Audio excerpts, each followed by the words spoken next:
আমি প্রিয় নবী সাল্লাল্লাহু আলাইহি সাল্লামকে সারা মাস রোজা রাখতে কখনো দেখি নাই রমজান ছাড়া। তার মানে রমজানেই প্রিয় নবী সাল্লাল্লাহু আলাইহি সাল্লাম গোটা মাস রোজা রাখতেন, একদিনও বাদ দিতেন না। পুরা মাসের আদ্যপান্ত শুরু থেকে শেষ পর্যন্ত পুরো মাস ধরে রোজা রাখতেন নবী সাল্লাল্লাহু আলাইহি সাল্লাম। শুধুমাত্র কোন মাসে? রমজান মাসে।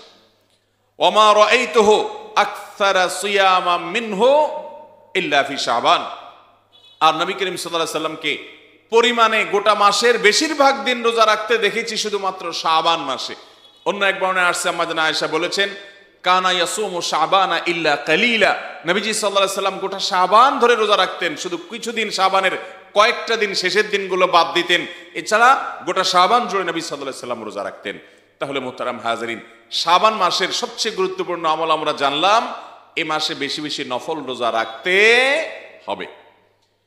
আরেকটা হাদিসও আছে সহিহ মুসলিমের, নবী সাল্লাল্লাহু আলাইহি সাল্লাম বলেছেন, আফদালুস সিয়ামি বা'দা রমাদান শাহরুল্লাহিল মুহাররম। রমাদানের পরে আল্লাহ রাব্বুল আলামিনের কাছে সবচেয়ে শ্রেষ্ঠ রোজা এবং সিয়াম হলো মুহাররম মাসের সিয়াম। এখন কেউ জিজ্ঞাসা করতে পারেন, প্রশ্ন তুলতে পারেন যে আমরা একদিকে দেখছি নবীজি সাল্লাল্লাহু আলাইহি সাল্লাম শাবান মাসে বেশি বেশি নফল রোজা রাখতেন সবচেয়ে বেশি, আবার অপর দিকে দেখি রমাদানের পরে নফল রোজার জন্য সবচেয়ে শ্রেষ্ঠ মাস মুহাররম। তাহলে দুইটা তো কন্ট্রাডিক্টরি মনে হচ্ছে বাহ্যিকভাবে। তো এর উত্তর হলো, অনেক উলামায়ে কেরাম বলেছেন মূলত মুহাররম মাসে নফল রোজাটা হলো সবচেয়ে বেশি গুরুত্বপূর্ণ, এরপরে শাবান মাস।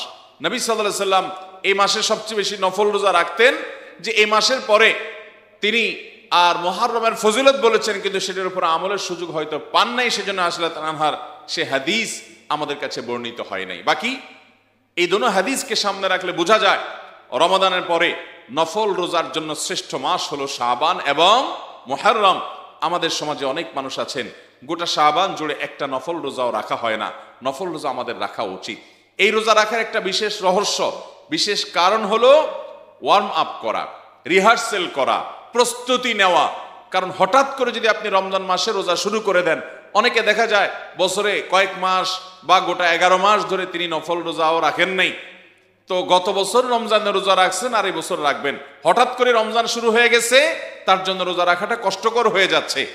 তো এরকম অসুস্থ হয়ে যায় অনেকে, সেটা যেন না হয় এই জন্য হয়তো নবী সাল্লাল্লাহু আলাইহি সাল্লাম শাবান মাসে রোজা রাখার অভ্যাস গড়ে তোলার জন্য আমাদেরকে উৎসাহ দিয়েছেন। এই জন্য শাবান মাসে আমরা নফল রোজা রাখার চেষ্টা করবো তো ইনশাআল্লাহ। আল্লাহ আমাদেরকে তৌফিক দান করুন। নবী করিম সাল্লাল্লাহু আলাইহি সাল্লামের এই সুন্নাহ আমাদের সমাজে খুব একটা আমল হয় না। এই সুন্নাহটা অনেকটা পরিত্যক্ত বলা যেতে পারে। আমরা ইনশাআল্লাহ বিইذনিল্লাহ শাবান মাসে নফল রোজা অধিক পরিমাণে রাখা, বেশি বেশি রাখা, সম্ভব হলে শাবান মাসের বেশিরভাগ দিন 15-20 দিন পর্যন্ত বা আরো বেশি আমরা রোজা রাখার চেষ্টা করব। আল্লাহ আমাদের সবাইকে তৌফিক দান করুন।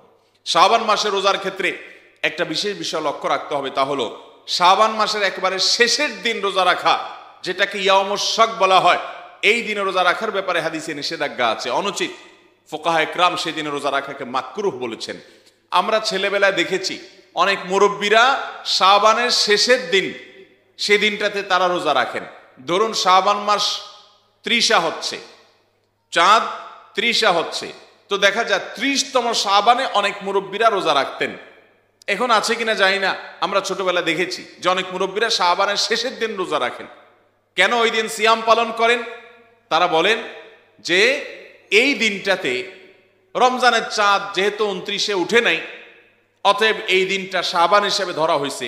কিন্তু এমনও তো হইতে পারে চাঁদ উঠছে আমরা দেখি নাই, তাহলে তো এটা রমজানের মধ্যে গণ্য হবে, এই জন্য আমি রোজা রাখলাম।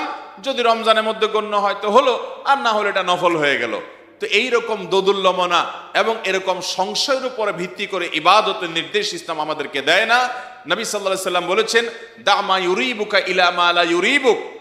তোমার যেটা সন্দেহ হয় এটাকে সন্দেহের ঊর্ধ্বে তুলে ফেলো। ইসলাম তোমাকে সন্দেহ এবং সংশয়ের মধ্যে, দোদুল্যমনার মধ্যে থাকতে বলে না। তুমি সংশয়হীন ইবাদত করবে। এজন্য সংশয় নিয়ে ইবাদত নয়, সংশয় মুক্তভাবে আমাদেরকে ইবাদত করতে হবে। যেহেতু চাঁদ দেখা প্রমাণিত হয়নি, অতএব এটা শাবান নিশ্চিত, অতএব এটাকে রমাদানও হতে পারে, সেই সম্ভাবনা থেকে এরকম দোদুল্যমনার জায়গা থেকে রোজা রাখা যাবে না। এটাকে বলা হয়েছে সিয়াম ও ইয়াউমুশ শাক, অথবা সন্দেহের দিনের রোজা, শাবানের শেষ দিনের রোজা, এটা মাকরুহ। আর এমনিতে নবী সাল্লাল্লাহু আলাইহি সাল্লাম রমজান শাবানের শেষের দিনগুলোতে রোজা রাখা অপছন্দ করতেন। তিনি শুরুর দিকে, মাঝের দিকে এই দিনগুলোতে রোজা বেশি রাখতেন। কারণ শেষের যে দিনগুলো, এই দিনগুলোতে যদি আপনি রোজা রাখেন টানা, তাহলে রমজান এবং শাবানের ভিতরে আর পার্থক্য করতে পারবেন না, ফিলিংসটা নতুন এবং ভিন্নতর হবে না। এই জন্য শাবানের শেষের দিনগুলো রোজা না রেখে শুরু এবং মাঝের দিনগুলো আমরা বেশি বেশি নফল রোজা রাখবো, চেষ্টা করবো তো ইনশাআল্লাহ। গোটা শাবান জুড়ে বেশি বেশি নফল রোজা রাখবো তো ইনশাআল্লাহ। কারা কারা নিয়ত করেছেন যে শাবান আর শুরু হচ্ছে 2-3 দিনের মধ্যে, ইনশাআল্লাহ শাবান মাসে আমরা অন্তত 5-10টা রোজা রাখবো ইনশাআল্লাহ। কারা কারা নিয়ত করছেন হাত তোলেন দেখি। আল্লাহ আমাদের সবাইকে আমলের তৌফিক দান করুন। মোহতারাম হাজরিন, শাবান মাস উপলক্ষে আরেকটা গুরুত্বপূর্ণ বিষয় হলো, আম্মা জান আয়েশা রাদিয়াল্লাহু তাআলা আনহা, তিনি তার আগের রমজানে তিনি তার মাসিকের কারণে যে রোজাগুলো ভাঙতি পড়তো, ছুটে যেত, তিনি সেই রোজাগুলো শাবান মাসে সাধারণত রেখে দিতেন। কারণ প্রিয় নবী সাল্লাল্লাহু আলাইহি সাল্লাম তার সাথে থাকতেন এবং সারা বছর জুড়ে নবী সাল্লাল্লাহু আলাইহি সাল্লাম তার সাথে থাকার কারণে তার হক আদায় করতে হয় কিনা সে আশঙ্কা থেকে তিনি সবসময় রোজা রাখা থেকে, অর্থাৎ কাজা রোজা রাখা থেকে তিনি বিরত থাকতেন, যে নবী সাল্লাল্লাহু আলাইহি সাল্লামের হক আদায় করার প্রয়োজন হয় কিনা। সেজন্য তিনি নফল রোজা, এমনকি কাজা রোজা তিনি এই সময়গুলোতে রাখতেন না। হ্যাঁ, আইয়ামে বীজ রোজা হয়তো নবী সাল্লাল্লাহু আলাইহি সাল্লাম তো রাখতেনই, তো তিনিও হয়তো রাখতেন, অন্যান্য সুন্নত নফল রোজাগুলো নবীজির সাথে রাখতেন। কিন্তু এছাড়া কাজা রোজা তিনি যখন রাখবেন তখন তো নবীজি সাল্লাল্লাহু আলাইহি সাল্লাম হয়তো রোজা নাও রাখতে পারেন, তো তার হকে ত্রুটি হতে পারে, সেই আশঙ্কা থেকে তিনি কাজা রোজাগুলো করতেন না। এবং শাবান মাসে যদি নবী সাল্লাল্লাহু আলাইহি সাল্লাম নিজেই গোটা মাসে বেশিরভাগ দিনগুলোতে রোজা রাখতেন, আম্মা জান আয়েশা রাদিয়াল্লাহু তাআলা আনহা তখন আগের রমজানের ভাঙতি রোজাগুলো শাবান মাসে রাখতেন।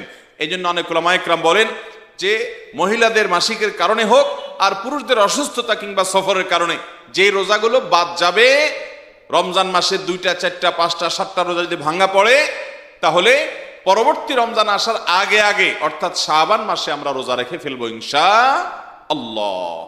আল্লাহ রাব্বুল আলামিন শাবান মাসে যদি আগের কোনো কাজা রোজা থাকে এই রমজানের আগে আগে, সেগুলো আল্লাহ তাআলা আমাদেরকে রেখে ফেলার তৌফিক দান করুন। সেই সাথে এই শাবান উপলক্ষে আমাদেরকে আরেকটি বিষয় খেয়াল রাখতে হবে, তা হলো যে আমরা শাবানে রমাদানের প্রস্তুতি নেব, যাতে করে রমাদানে আমরা সুন্দরভাবে ইবাদত বন্দেগী করতে পারি। আমরা যদি রমাদানের সঠিক এবং সুন্দর করে প্রস্তুতি শাবান মাসে নিয়ে ফেলতে পারি, তাহলে রমজানে আর ইবাদত বন্দেগীতে অসুবিধা তৈরি হবে না। আল্লাহ তাআলা আমাদেরকে এই প্রত্যেকটি কাজ গোটা শাবান মাস জুড়ে খুব সুন্দরভাবে সুচারুরূপে আঞ্জাম দেওয়ার তৌফিক দান করুন। মোহতারাম হাজরিন, কত মানুষ গত রমাদান পেয়েছেন, এই রমাদানে তারা দুনিয়াতে নাই। আমার আব্বাজান রহমতুল্লাহ আলাই এই মাঠের মাহফিলে, প্রথম মাহফিলে তিনি আমার সাথে এসেছিলেন এবং গত রমাদানে তিনি দুনিয়াতে বেঁচে ছিলেন। ক্যান্সারে আক্রান্ত এই অবস্থায়ও তিনি মসজিদে রমজানের শেষ দশকে ইতিকাফ করেছেন, ইবাদত বন্দেগী করেছেন। আজ যে রমজানের জন্য আমরা অপেক্ষা করছি, আর কিছুদিন পরে শুরু হবে, সেই রমাদানে তিনি কবরের বাসিন্দা হয়ে গেছেন। আমরা কে জানি যে এই রমাদানে যদি আমাদের রমজান পাওয়ার তৌফিক হয়, হতে পারে পরবর্তী রমাদানের আগে আগে আমাকে কবরে চলে যেতে হবে, আমার তৌফিক হয়তো হবে না। এটাকে জীবনের শেষ রমাদান মনে করে আসুন এই রমাদানকে অর্থবহ করবার জন্য, এটাকে সার্থক করবার জন্য, প্রতিটা মিনিটকে কাজে লাগাবার জন্য, প্রতিটা দিনকে কাজে লাগাবার জন্য, প্রতিটা দিনের তাকওয়া অর্জনের পথে এগিয়ে যাবার জন্য আমরা গোটা শাবান জুড়ে প্রস্তুতি গ্রহণ করি। চেষ্টা করবো তো ইনশাআল্লাহ। আল্লাহ আমাদের সবাইকে তৌফিক দান করুন। ভাইরা আমার, তাহলে শাবান মাস উপলক্ষে প্রথম কাজ হলো আমরা বেশি বেশি নফল রোজা রাখবো। কারণ নবী সাল্লাল্লাহু আলাইহি সাল্লাম এই মাসের বেশিরভাগ দিনগুলোতে নফল রোজা রাখতেন। তার সুন্নাহকে আমরা জিন্দা করব এবং এর মাধ্যমে একটা অবহেলিত সময় ইবাদতের তাৎপর্য এবং গুরুত্ব আমাদের অর্জিত হবে, ফজিলত আমাদের অর্জিত হবে। দ্বিতীয়ত, আমাদের আমলনামা পেশ করা হয় সারা বছরের আমলনামা শাবানে, সেই সুযোগটি কাজে লাগিয়ে আমরা এই মাসে ইবাদত বন্দেগী করব। দ্বিতীয়ত, শাবানের শেষের দিনগুলোতে আমরা রোজা রাখবো না, বিশেষ করে একেবারে শেষের দিন যেটা ইয়াউমুশ শাক, সেদিন রোজা রাখা মাকরুহ। তৃতীয়ত, কারোর যদি ভাঙতি রোজা থাকে, তাহলে সেক্ষেত্রে আগের যে বছরের ভাঙতি রোজা সেটা এই বছরের আগে আগে, যত আগে রাখা যায় ততই ভালো। যদি না পারেন অন্তত শাবানের মধ্যে সেটা অবশ্যই রেখে ফেলার চেষ্টা করি। আর চতুর্থত, আমরা রমজানের জন্য শাবান মাসে উত্তম রূপে প্রস্তুতি গ্রহণ করি। এর পাশাপাশি শাবানের মধ্য রজনী, যেটাকে লাইলাতুল বারাআত বলা হয়ে থাকে বা মুক্তির রজনী বলা হয়ে থাকে, এই রাতে বিভিন্ন বর্ণনা দ্বারা বোঝা যায় যে আল্লাহ রাব্বুল আলামিন বান্দাকে মাফ করে দেন হিংসুক ছাড়া এবং আপনার শিরকে লিপ্ত ব্যক্তি ছাড়া। মুশরিক এবং মুশাহিন মানুষের পিছনে লাগালাগি করে, শত্রুতা করে, হিংসা করে, শিরকে লিপ্ত এ ধরনের মানুষ ছাড়া অন্য মানুষরা আল্লাহ তাআলা তাদেরকে সাধারণ ক্ষমা ঘোষণা করেন। অতএব সে সাধারণ ক্ষমা আমরা পাওয়ার চেষ্টা করব। তবে ওই রাতে ভাগ্য নির্ধারণ হয় সারা বছরের, এটি বিশুদ্ধ হাদিস দ্বারা প্রমাণিত নয় এবং কোরআন কারীমের সূরা দুখানের আয়াত দ্বারা বোঝা যায় মানুষের সারা বছরের ভাগ্য মূলত ঠিক হয় লাইলাতুল কদরে। আল্লাহ তাআলা সেখানে বলেছেন ফিহা ইউফরাকু কুল্লু আমরিন হাকিম, যে রাতে কোরআন নাজিল হয় সে রাতে সমস্ত গুরুত্বপূর্ণ বিষয়সমূহ ধার্য হয়ে থাকে। বিধায় আমরা এই শাবান মাসের প্রতিটি আমলকে যত্নের সাথে করার চেষ্টা করব। তবে শাবান মাসের উপলক্ষে আমাদের রমাদানের প্রস্তুতিটা হবে অত্যন্ত গুরুত্বের সাথে এবং সর্বাধিক গুরুত্বের সাথে। আল্লাহ রাব্বুল আলামিন এই শাবানকে নবী সাল্লাল্লাহু আলাইহি সাল্লাম যেভাবে কাটিয়েছেন আমাদেরকে সেভাবে কাটাবার তৌফিক দান করুন। নবী করিম সাল্লাল্লাহু আলাইহি সাল্লামের সুন্নাহর অনুসরণ করে এই রমাদানকে আমাদের এই অতিবাহিত করা, শাবানকে অতিবাহিত করার তৌফিক দান করুন। সবাই চেষ্টা করব তো ইনশাআল্লাহ। জাযাকুমুল্লাহু খায়রা ওয়া আখিরু দাওয়ানা আলহামদুলিল্লাহি রাব্বিল আলামিন।